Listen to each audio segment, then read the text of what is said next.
दिसते भारी गणपतीची स्वारी अन आला धाडस मामाच्या घरी. मालवण चिपळूण सावंतवाडी माझ्या कोकण गावांचो दिमाग भारी. दिसते भारी गणपतीची स्वारी माझ्या कोकणा वाटे तुम्ही वळवा गाडी.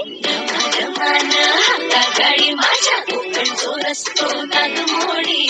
मारी नयवा बशी नयवा नाही तर सुसाट आगीन गाडी. मुंबई पुण्याचे रस्ते सोडा माझ्या कोकणा वाटे तुम्ही वळवा गाडी.